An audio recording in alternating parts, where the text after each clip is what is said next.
Dia, crianças. Hoje, dia 25, quarta-feira, a gente vai ver a aula de português da página 9. Eu coloquei mais um textinho porque essa atividade fala sobre um texto que a gente já estudou, por isso que eu coloquei esse texto aqui, tá bom? Na aula de geografia, a gente vai ver a página 23, 24, 25 e 26, que eu vou atualizar lá no nosso cronograma, tá? Na aula de língua portuguesa, a gente vai falar sobre essa atividade, sobre a crônica. Mas para a gente relembrar a crônica, eu trouxe aqui mais uma vez ela para a gente dar uma lida, que tem na apostila de vocês, tá bom? A velha contrabandista. Diz que era uma velhinha que sabia andar de lambreta. Todo dia ela passava pela fronteira montada na lambreta, com um bruto saco atrás da lambreta. O pessoal da alfândega, tudo malandro velho, começou a desconfiar da velhinha. Um dia, quando ela vinha na lambreta com o saco atrás, o fiscal da alfândega mandou ela parar. A velhinha então parou, então o fiscal perguntou assim para ela: Escute aqui, vovozinha, a senhora passa por aqui todo dia, com esse saco aí atrás. Que diabo a senhora leva nesse saco? A velhinha sorriu e, com os poucos dentes que lhe restavam e mais outros que ela adquirira no odontólogo, e respondeu: É areia. Aí quem sorriu foi o fiscal. Achou que não era areia nenhuma e mandou a velhinha saltar da lambreta para examinar o saco. A velhinha saltou, o fiscal esvaziou o saco e dentro só tinha areia. Muito encabulado, ordenou a velhinha que fosse em frente. Ela montou na lambreta e foi embora com o saco de areia atrás.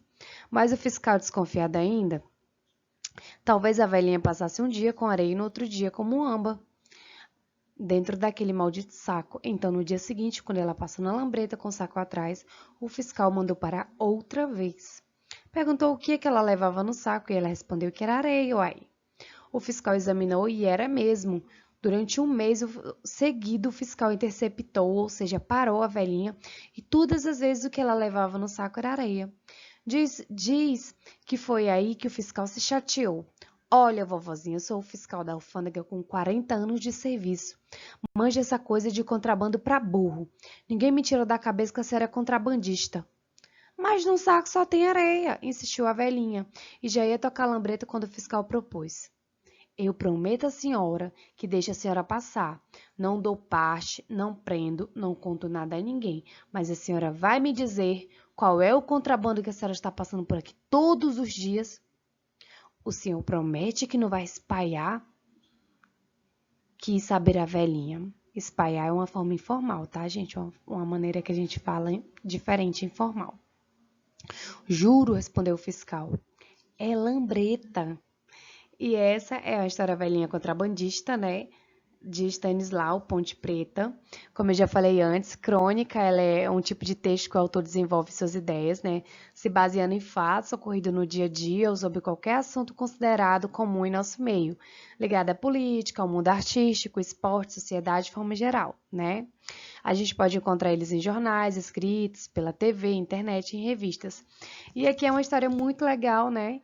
Uma história que se baseia em fatos ocorridos no dia a dia, no fiscal de alfândega que todo dia para aquela pobre velhinha, mas no final a velhinha é mais esperta que ele, que o contrabando dela era a motocicleta, né? E ele achando que estava no saco. Então essa crônica é muito legal. Ela é algo relacionado ao nosso dia a dia, né? Aí, atividade sobre a crônica. Vamos lá falar um pouco de gramática. Artigo definido. Nós vamos descobrir primeiro o que é artigo definido. Os artigos definidos, eles são o, a, os e as. Definem ou individualizam de forma precisa os substantivos, seja uma pessoa, objeto ou lugar. Olha o artigo definido, ó. O, ele é o artigo definido para o gênero masculino, número singular, ou seja, quando não está no plural. O artigo definido a, ele é do gênero feminino no singular. E o artigo definido os, ele é do gênero masculino quando está no plural. Quando eu vou falar assim, os homens, né? Quer dizer plural, estou falando de mais pessoas. Agora, se eu falo o homem, eu estou falando no singular. O artigo definido as, ele está no gênero feminino e o número dele é plural. As mulheres daquela casa, eu estou falando no plural. Agora, se eu falar a mulher daquela casa, Eu estou falando no singular, certo? Exemplos de artigo definidos. O garoto foi andar na loja dos pais. Qual é o artigo definido? Ou ganhamos a bicicleta que esperávamos. Qual é o artigo definido? A. Luísa aproveitou para ver os amigos. Qual é o artigo definido? Os, que ele está aqui como masculino no plural. As meninas foram viajar. As é o artigo definido. Ele está no feminino e no plural, que está falando das meninas. Agora a gente vai ver o artigo indefinido. O indefinido, qual seria? Seria uma, uns ou umas. Determinam de maneira vaga, indeterminada ou imprecisa uma pessoa, objeto ou lugar ao qual não faz menção anterior ao texto. Por exemplo, artigo definido ele quer dizer masculino, singular. Artigo definido uma, feminino, singular. Artigo definido uns, masculino, plural. Então, vou falar uns amigos, ou umas, feminino, plural. Umas pessoas, né? Dá de ver bem a diferença do singular para o plural. Vamos então ver o exemplo de artigos indefinidos. Um dia iremos nos encontrar. Qual seria o indefinido? Um dia. Olha só, ele determina de maneira vaga, né? Indeterminado ou impreciso uma pessoa, objeto ou lugar na qual não faz menção no interior do texto. Uma certa tarde saímos para caminhar. Qual seria o indefinido? Uma.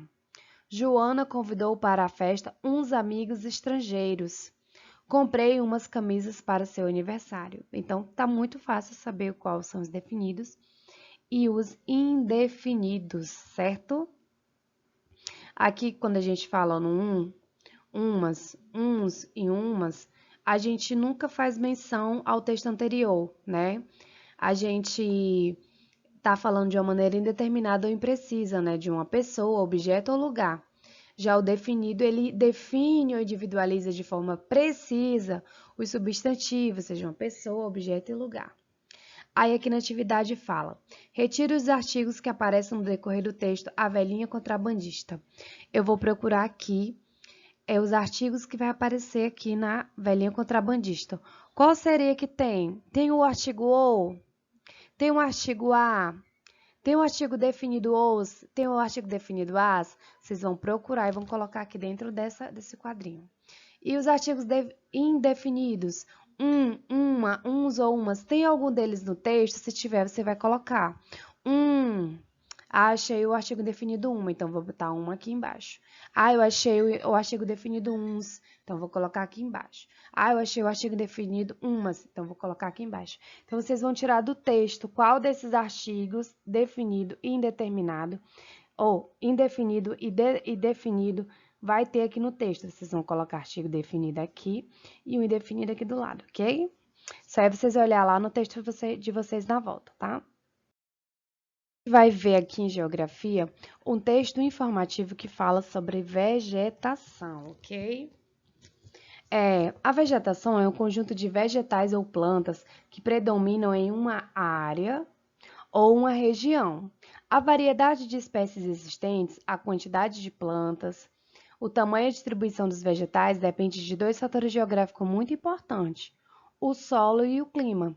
Então, a vegetação de um lugar, ele vai depender muito do solo, da maneira como é o solo e de como é o clima daquele lugar. A floresta amazônica é a maior floresta tropical do mundo, com a maior variedade de animais e plantas. A vegetação se divide em mata da várzea, inundada algumas épocas do ano, mata do igapó, sempre coberta por água, e mata da terra firme, seringueiras, jatobá, Vitória Régia, mogno, guaraná.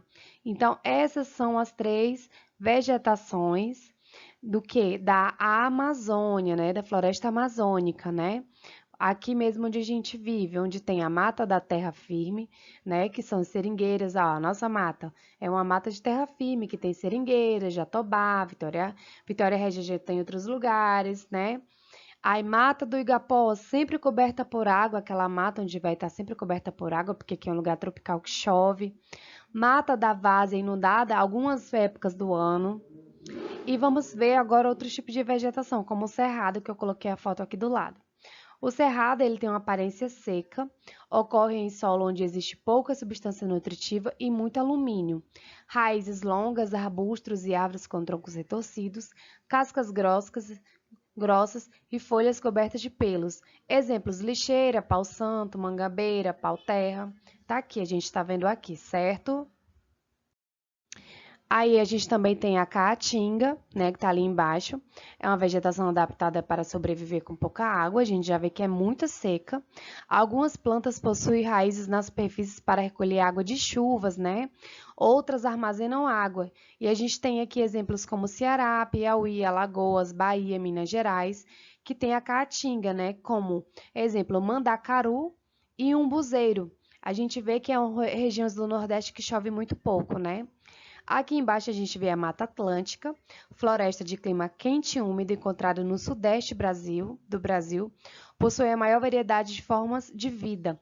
Exemplo, canela, cedro, quaresmeira, palmiteiro, ipê, restinga, terrenos, aí aqui, ó. Restinga já é outras, né? A gente está vendo que a Mata Atlântica é um lugar muito lindo, né? Cheio de água, de muita vida, e a gente vê que lá vai ter também muitos outros plantios, né, diferenciados. E Restinga, terrenos litorâneos com muito sal, nascendo diversos tipos de ervas, arbustos e árvores, exemplo, cajueiro, caxetá e jeriva. Matas de cocais, que está ali em cima. Existem entre a floresta amazônica úmida, a caatinga seca e o cerrado semiúmido, exemplo, palmeira, babaçu, carnaúba e oiticica. Vocês estão vendo que a mata de cocais, ela fica entre a floresta amazônica úmida e a caatinga seca. E é um lugar lindo, olha só a mata de cocais, tantos coqueiros lindos demais, né, gente? E o Pantanal Mato Grossense, que eu tenho certeza que vocês já ouviram falar, que é a maior planície inundável do mundo. Uma parte fica alagada durante todo o ano, outra parte apenas em certas épocas, com a vegetação rasteiras, arbustos e palmeiras. Exemplos: gramíneas, buritis e carandá. E a gente também vê muita Vitória Régia aqui em cima, né? E os campos que aparecem nos mapas gaúchos, quando não há arbustos, são chamados de limpos. Quando há arbustos, são chamados de campos sujos. São normalmente gramas e capim baixo. Exemplo de plantio lá: capim gordura, barba de bode e capim mimoso. A gente vê que é um lugar bem bonito, né? E o mangue, que são solos alagados pelas marés, é encontrado em todo o litoral do Brasil. São árvores de troncos finos e raízes aparentadas que se adaptam ao solo. Exemplos: minga, mangueiro e siribeira. Vocês estão vendo que aqui são lugares que eles são alagados pela maré. Ele é encontrado no litoral, ou seja, onde tem praia, região de praia, certo? Atividade sobre vegetação, tá tudo no texto, vocês vão escrever o que é vegetação, qual é o tipo de vegetação predominante no Nordeste brasileiro e quais suas características. Lá, aquele lugar bem seco que eu falei para vocês, escreva 3 nomes de plantas típicas da caatinga. 4. Pesquise qual tipo de vegetação predomina na região onde você mora. Qual é o tipo de vegetação que predomina aqui no Acre, na Amazônia? Número 5. A maior planície inundável do mundo, uma parte fica alagada durante todo o ano, outra apenas em certas épocas, com as vegetação rasteiras, arbustos e palmeiras. Esse trecho se refere a que tipo de vegetação? Tá muito fácil, hein? Tem lá no texto. E número 6, a floresta amazônica é a maior floresta tropical do mundo, com a maior variedade de animais e plantas. Marque somente o que faz parte das variedades de plantas da floresta amazônica. Lá tem, falando, aí vocês vão marcar o xizinho só nas que fazem parte das variedades de planta daqui da Amazônia. 7. Escreva as características da vegetação da mata de cocais. Lá tem.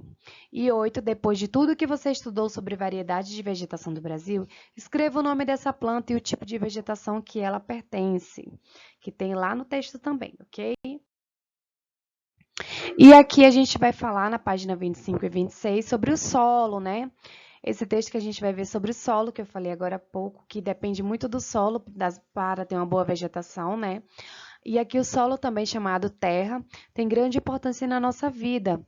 É do solo que parte dos nossos alimentos ser retirado, e sobre ele é que as moradias são construídas.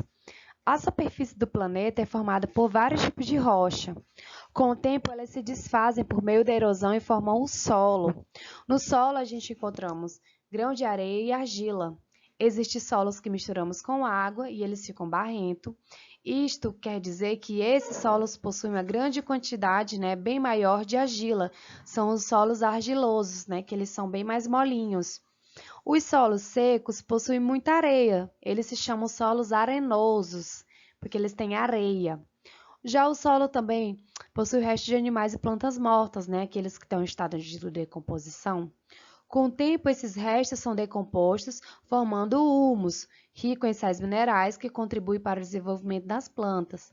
Então, aqui é uma parte muito importante que fala que esses animais e plantas mortas que se decompõem no solo, eles se transformam em humus, que nada mais é que algo que é rico em sais minerais que contribui para o desenvolvimento das plantas.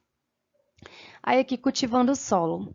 O ser humano cultiva o solo porque dele ele retira parte da sua alimentação, como raízes, verduras, legumes, cereais e frutas. Então, o ser humano ele sempre vai estar cultivando o solo para que a gente tenha alimento, né? E um alimento bom. O solo seco ele deve ser irrigado e os solos alagados devem ser drenados, isto é, o excesso de água precisa ser retirado. Quando o solo é alagado, ele precisa drenar, ou seja, tirar aquele excesso de água, porque senão aquele solo não vai funcionar, não vai prestar.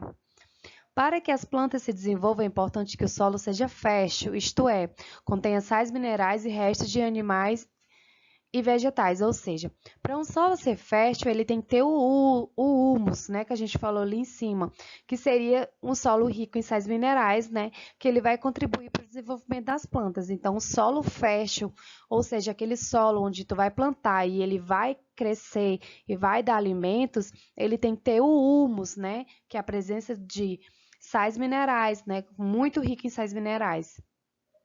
Quando o solo não é fértil, ele pode ser adubado, o que torna produtivo. Ou seja, se aquele solo não é fértil, a gente vai adubar ele para que ele possa ser produtivo, né? Aí aqui na página 26 fala assim, o solo pede socorro. Todos os seres vivos, nós dependemos do solo, mas o solo também precisa de plantas. A vegetação, ela protege o solo da ação das chuvas, do vento e do sol. As raízes das plantas seguram o solo impedindo que ele seja levado pelas águas. O solo sem plantas, ele torna-se desgastado e pobre de nutrientes. Então, vocês estão vendo porque que precisa tanto que esse solo sempre esteja ali com plantas, né? Que ele seja um solo fértil, seja um solo produtivo, né? Porque ele sem planta, ele se desgasta e ele fica totalmente pobre de nutrientes. Olha só como é que está esse solo todo feio. Como não tem nada plantado, ele tá cheio de buraco, tá todo quebrado. Esse solo aqui, ele tá bem triste. E a gente precisa do solo para que a gente possa sobreviver através das plantas que vêm nele, né? Aí, número 1, o que pode proteger? O que pode proteger o solo das chuvas? Aí lá vai falar, né? 2, quando é que o solo fica desprotegido? Quando é a gente que o solo vai ficar desprotegido? Aí, ó, veja que aqui em cima no solo pede socorro, tem várias respostas daqui que eu tô lendo, tá? 3. Por que o solo é importante para a vida do ser humano? 4. Do que o solo é formado? 5. Por que o ser humano necessita cultivar o solo? 6. Os tipos de solo são, aí lá fala no texto. E 7. Quais componentes são necessários para que o solo seja fértil? Ali no texto também vai falar tudo bem direitinho. Então, basta vocês lerem com atenção que vocês vão conseguir responder todas essas questões, tá bom? Olha, aqui em cima, esse texto solo pede socorro, ele também tem respostas daqui dessa atividade. Então, leia com atenção, tá? Qualquer coisa, eu estou aqui à disposição.